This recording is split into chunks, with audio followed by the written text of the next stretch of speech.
नमस्कार मंडळी, कसे आहात तुम्ही सगळे? आय होप तुम्ही सगळे छानच असाल। मी अनिता तुम्हा सगळ्यांचं स्वागत करते माझ्या युट्यूब चॅनलमध्ये। हरतालिकेच्या दिवशी संध्याकाळी लॉग आउट केलं, म्हणजेच वर्किंग असल्यामुळे घरूनच काम करत होती, पण संध्याकाळी लॉग आउट केलं आणि छानपैकी तयार झाले। खाली जाऊन डेकोरेशन केलं, हा फायनल लुक होता। पण त्याआधी जेवढी मेहनत केली होती ती काही मी शूट करू शकले नाही, कारण गेल्यानंतर खूप गर्दी होती। आम्ही खूप 3-4 जणांनी मिळून हे डेकोरेशन केलेलं आहे आणि घर हे तुम्हाला दिसतच आहे की खूप छोटं आहे, त्यामुळे कॅमेरा सेट करणं आणि डेकोरेशन शूट करणं हे शक्य झालं नाही। हे सगळं करेपर्यंत खूप जास्त रात्र झाली होती, त्यामुळे मग मी डायरेक्ट शूट झाल्यानंतरचा फायनल लुक तुमच्याबरोबर शेअर करते। हे असं सिंपल डेकोरेशन असतं, कारण आपल्याकडे गौरी आणि गणपती दोन्ही असतात, त्यामुळे टेबलवर जागा पुरेशी नसते। त्यामुळे मग आम्ही टेबलवर जास्त काहीही डेकोरेशन करत नाही, कारण दोन्ही साईडला आपल्या गौराई उभ्या असणार आहेत आणि मध्ये आपले बाप्पा बसणार आहेत। तर मग खूप दिवसानंतर जाऊबाई भेटल्या होत्या, मग त्यांच्याशी खूप साऱ्या गप्पा मारत मारत आम्ही पुढची कामं करायला घेतली। भले कितीही लेट झाला असेल, कितीही रात्र झाली असेल, तरी मॅन्डेटरी जी कामं असतात बाप्पाच्या स्थापनेसाठी, ज्या ज्या गोष्टी लागणार असतात त्या सगळ्याची तयारी आम्ही रात्रीच करून ठेवतो। आणि वर्षातले हेच दिवस असतात ज्यावेळी आम्ही एकत्र असतो, खूप जास्त टाइम स्पेंड करता येतो। त्यामुळे मग आमच्या दोघींच्या गप्पा काही संपतच नव्हत्या आणि त्याच्यापेक्षा महत्त्वाचं रिझन म्हणजे आमच्या दोघींचंही माहेर एकच आहे, त्यामुळे आम्ही दोघी जणी भरपूर गावच्या गप्पा मारत होतो की काय झालं, कसं झालं, काय काय होतं गावी ते सगळं। आणि सगळ्यात महत्त्वाची गोष्ट म्हणजे वर्किंग असल्यामुळे किंवा तेवढा वेळ नसल्यामुळे आम्हाला सतत भेटता येत नाही, त्यामुळे हा जो पिरियड मिळतो तो आम्ही भरपूर एन्जॉय करतो।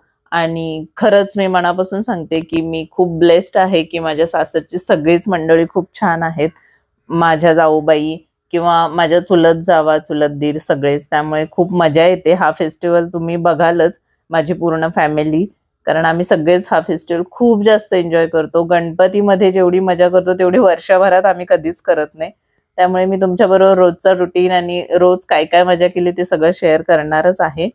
हे आम्ही दुसऱ्या दिवशीची तयारी करत होतो, कारण बाप्पांना आणल्यानंतर त्यांची विराजमान करण्याची जागा हे सगळं रांगोळीने सजवायचं असतं आणि सकाळी खूप जास्त घाई होऊ नये म्हणून आम्ही संध्याकाळी ही सगळी तयारी करून ठेवतो।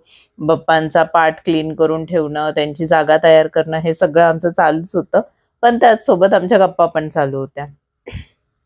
तर मग जाऊबाईंचं सजेशन घेऊन सगळं काही मी करत होते आणि इकडे माझी कॅमेरामॅन म्हणजेच माझी मुलगी ऋतुजा हे सगळं शूट करत होती। सगळ्यांचे उपवास असल्यामुळे हरतालिकेच्या दिवशी जेवणाची तेवढे काही लगबग नसते आणि आमच्या दोघींचाही उपवास होता, त्यामुळे आम्ही निवांत गप्पा मारत होतो। आणि कसं असतं ना, जेव्हा दोन बायका गप्पा मारतात ना, तेव्हा वेळेचं काही भान नसतं। बाहेर तुम्हाला दिसत असेल मध्यरात्र झाली तरी आमच्या गप्पा संपत नव्हत्या आणि आता आमच्या गप्पांमध्ये मुलं सुद्धा झाली होती सामील। आणि भले घरात कितीही सजवलं तरी जोपर्यंत घराचा डोर सजवत नाही तोपर्यंत फेस्टिवल वाइब्स येत नाहीत। त्यामुळे हे आहे घराचा दरवाजा आणि तो पण आम्ही खूप छान छान सजवला होता। त्यानंतर मी दुसऱ्या दिवशी मोदक करायचे होते म्हणून दुपारीच जाऊन मी काय काय सामान लागेल ते घेऊन आले आणि दुसऱ्या दिवशीच्या जेवणासाठी काय काय हवं होतं ते पण घेतलं। घरी आले, मला तर काही जेवायचं नव्हतं, त्यामुळे मी डायरेक्ट दुसऱ्या दिवशीच्या मोदकांची तयारी केली। मी इकडे सारण भाजत होती। खोबरं गूळ तर भाजून घेतलं होतं, पण ही स्पेशालिटी आहे, म्हणजेच भरपूर सारे काजू, थोडेसे बदाम आणि थोडेसे पिस्ता आणि खसखस हे सगळं मी भाजून मिक्सरला वाटून घेतलं होतं। हे घातल्यामुळे मोदक खूप जास्त टेस्टी होतात आणि मी दरवेळी मोदकांमध्ये हे घालतेच। असं माझं सारण रेडी होतं। चला तर मग दुसऱ्या दिवशी भेटूयात डायरेक्ट। दुसऱ्या दिवशी सकाळी मस्त अंघोळ वगैरे करून रेडी झाली। इकडे मोदकांसाठी पाणी ठेवलं होतं। मी मोदक फक्त इथून बनवून घेऊन जाणार होते आणि बाकी सगळं जेवण खाली घरीच बनतं, कारण 5 दिवस आम्ही तिकडेच असतो तर तिकडेच जेवण वगैरे बनतं। फक्त मी मोदक इथे बनवणार होती, कारण मला इथल्या बाप्पाला सुद्धा नैवेद्य दाखवायचा असतो आणि फ्लोअरवरती पण आमच्या 2 बाप्पा बसतात, मला त्यांनाही नैवेद्य द्यायचा असतो, म्हणून मग मी इथेच भरपूर असे मोदक बनवून घेते। सकाळी उठल्यानंतर मला हे एकच काम होतं, त्यामुळे मी लागले कामाला आणि माझा अथक प्रयत्न होता की तुमच्याबरोबर मी शेअर करू शकेन। कितीही घाई असली तरी मी मोदक कसा बनवते हे मला तुमच्याबरोबर शेअर करायचं होतं आणि कॅमेरा मी कसा पकडू हेच मला कळत नव्हतं। खूपच छान सुंदर शेप झाला होता माझ्या मोदकांचा, अगदी माझी दृष्ट लागेल एवढा।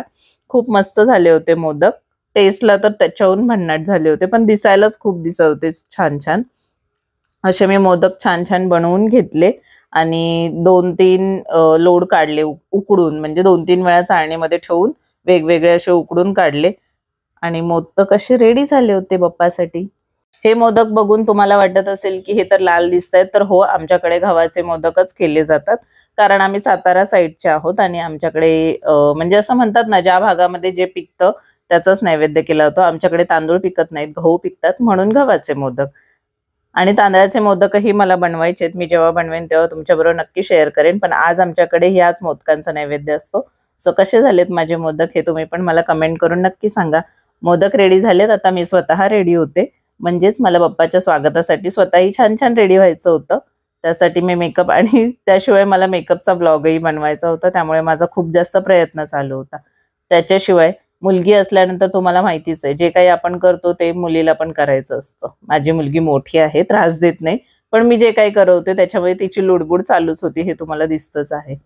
आणि मग मी छान पटापट रेडी झाले. जास्त काही मेकअप करायचा नव्हता. मस्त टिंटेड सनस्क्रीन लावलं. थोडीशी पावडर लावण्याचा प्रयत्न केला. पण ती मला खूप जास्त वाटली म्हणून मी नंतर ती पुसून टाकली. कारण काय माहित मलाच ती जास्त वाटत होती. मध्ये-मध्ये मी ऋतुजाचं सुद्धा आवरत होती, कारण तिला पण आवरायचं होतं. ही साडी नेसली होती. ही मी आधी पण नेसलेली आहे. मी शेअर पण केलेला आहे याचं शॉर्ट.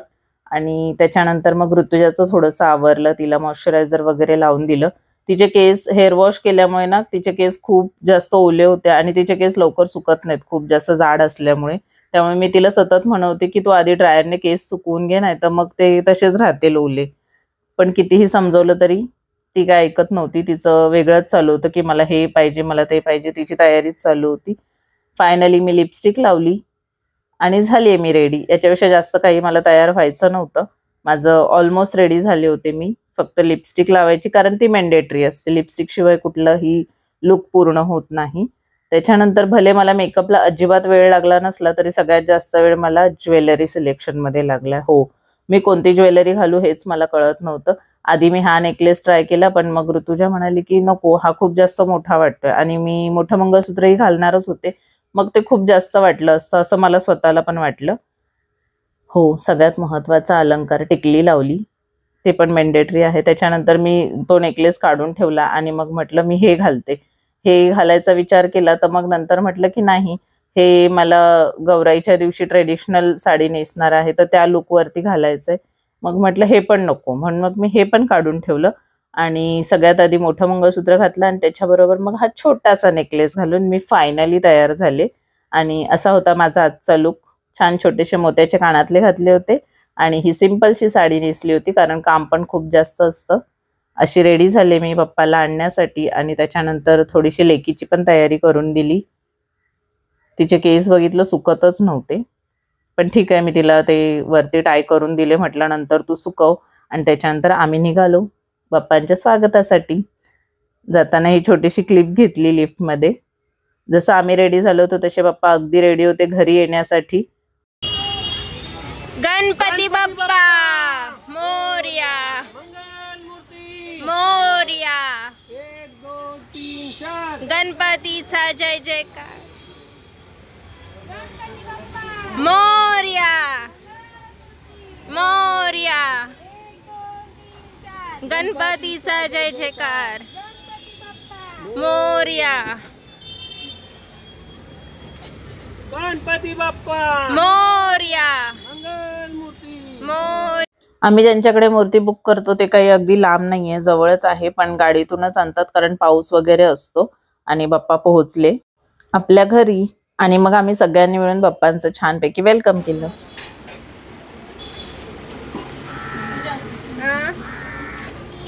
काय चालू आहे, चालू आहे. गणपती बाप्पा मंगलमूर्ती.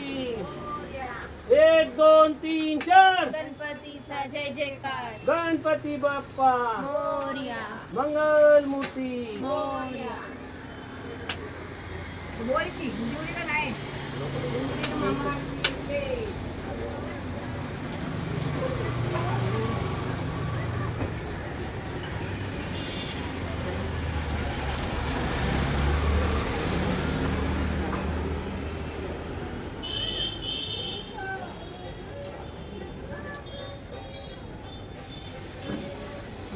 सरके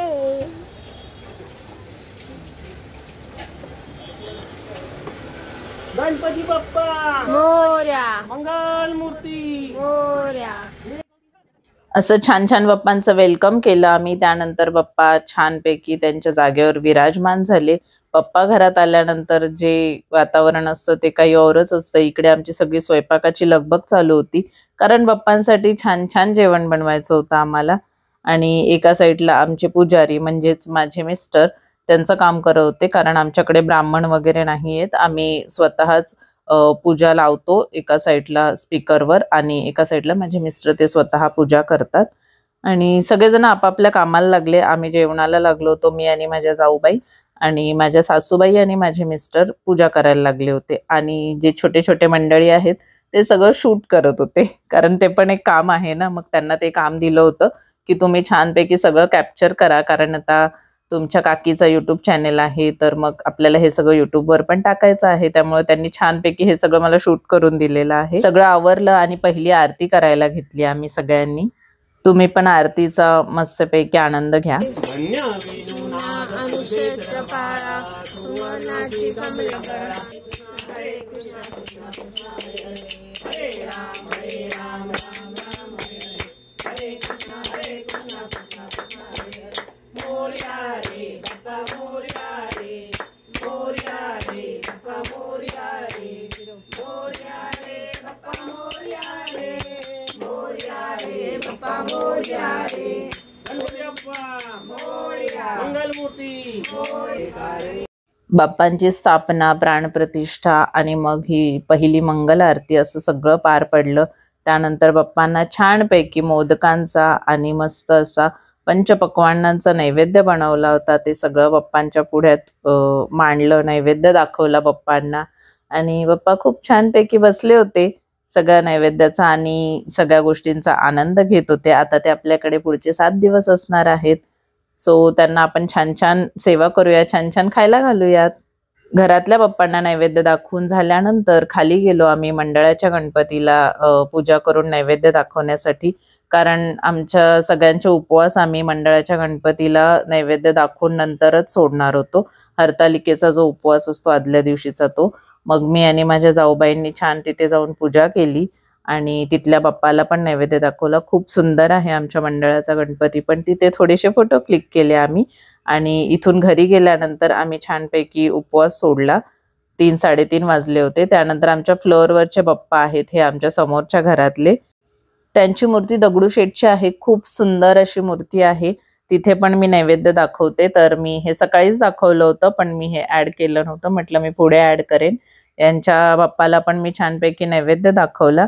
आणि त्याच्यानंतर जे आमचे दुसरे शेजारी आहेत, म्हणजे आमच्या फ्लोअरवरच राहतात, हे आमच्या गावचेच आहेत आणि आमच्या ॲज अ फॅमिली आहेत, खूप जवळच्या आहेत.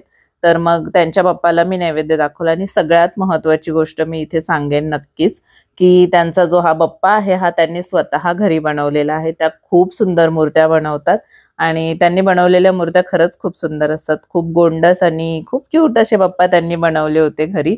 आणि त्यांचं डेकोरेशनही खूप छान होतं. त्यांच्याबरोबर थोड्याशा गप्पा मारल्या आणि म्हटलं तुमच्याबरोबर शेअर करूयात, कारण त्यांनी ही मूर्ती स्वतः घडवलेली होती. जेव्हा स्वतः बनवलेली मूर्ती असते तेव्हा तर खूप छानच वाटतं. त्यामुळे मला त्यांची मूर्ती बघून खूप जास्त आनंद होत होता. ही आहे त्यांची मूर्ती, ती पण मी तुमच्याबरोबर शेअर करते. आणि जर तुम्ही ब्लॉग इथपर्यंत पाहिला असेल तर प्लीज या व्हिडिओला सबस्क्राईब करा, माझ्या चॅनलला सबस्क्राईब करा. आणि असे छान छान व्हिडिओज मी तुमच्याबरोबर शेअर करणार आहे. हा माझ्या माहेरचा बाप्पा आहे. माहेरचा ब्लॉगही लवकरच मी तुमच्याबरोबर शेअर करेन.